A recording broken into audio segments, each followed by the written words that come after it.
मातृका पूजन. मातृका पूजन हे करण्यासाठी आपल्याला एक सूप घेऊन त्यावरती एक खण किंवा आपल्याला पंचा अंथरून त्यावरती तांदूळ ठेवायचे आहेत, पसरून ठेवायचे आहेत आणि त्यावरती या 27 मातृकांची मांडणी करायची आहे. या 27 मातृका मांडणी केल्यानंतर आपल्याला त्यांना आवाहन करायचे आहे.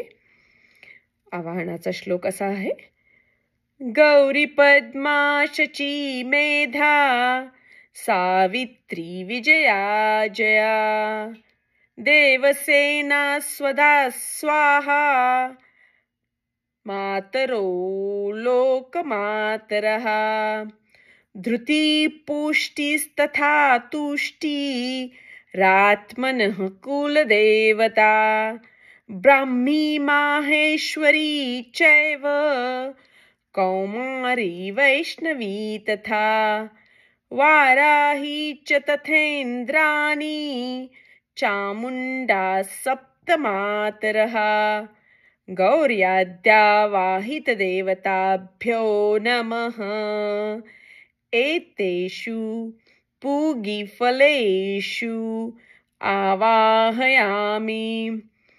गौर्याद्यावाहितदेवताः सुप्रतिष्ठिताः सन्तु गौर्याद्यावाहितदेवताभ्यो नमः ध्यायामि गौर्याद्यावाहितदेवताभ्यो नमः आसनार्थे अक्षतान् समर्पयामि गौर्याद्यावाहितदेवताभ्यो नमः पाद्यं समर्पयामि गौर्याद्यावाहितदेवताभ्यो नमः अर्घ्यं समर्पयामि गौर्याद्यावाहितदेवताभ्यो नमः आचमनीयं समर्पयामि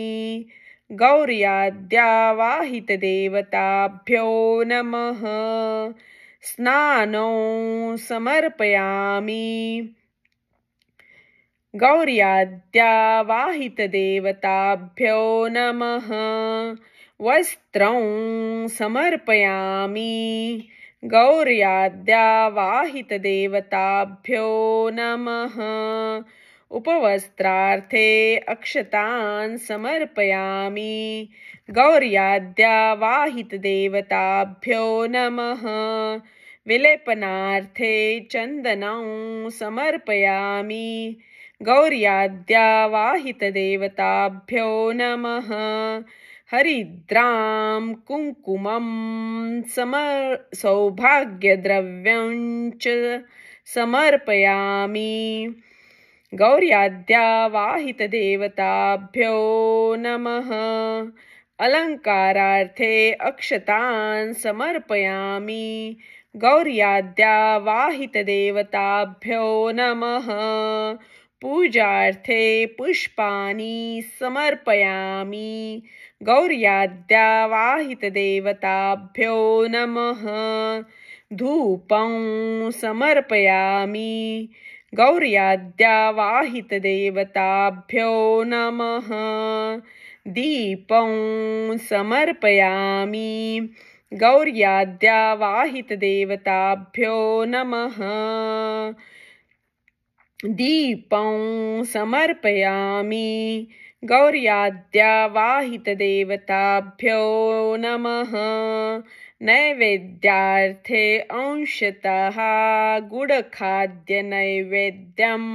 समर्पयामि प्राणाय नमः अपानाय नमः व्यानाय नमः उदानाय नमः समानाय नमः ब्रह्मणे नमः नैवेद्यमध्ये पानीयं समर्पयामि उत्तरापोषणं समर्पयामि हस्तमुख प्रक्षालनं समर्पयामि करोद्वर्तनार्थे चन्दनं समर्पयामि गौर्याद्यावाहितदेवताभ्यो नमः मुखवासार्थे पुगीफलताम्बूलं समर्पयामि सुवर्णपुष्पार्थे दक्षिणां समर्पयामि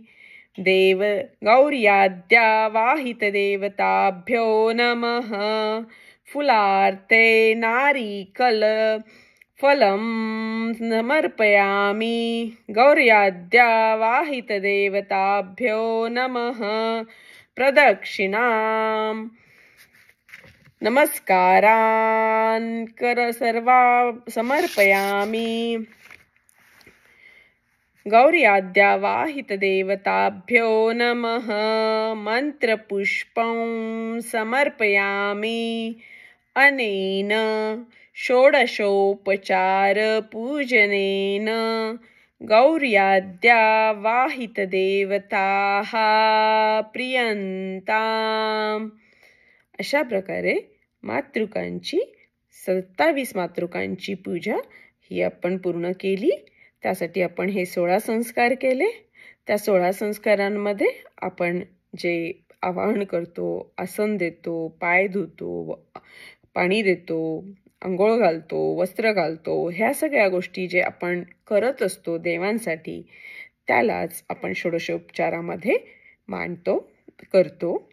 त्यामध्ये आपण आरती दाखवणं, दिवा लावणं, गंध दाखवणं, अर्घ्य घालणं, ह्या सर्व गोष्टी, नैवेद्य, खाऊ घालणं, हात धुणं, परत खाऊ घालण्यासाठी माउथ फ्रेशनर देणं देवाला, ह्या सगळ्या गोष्टी आपण त्या षोडशोपचारामध्ये घेतलेल्या आहेत. आता आहे नेक्स्ट. नमस्कार.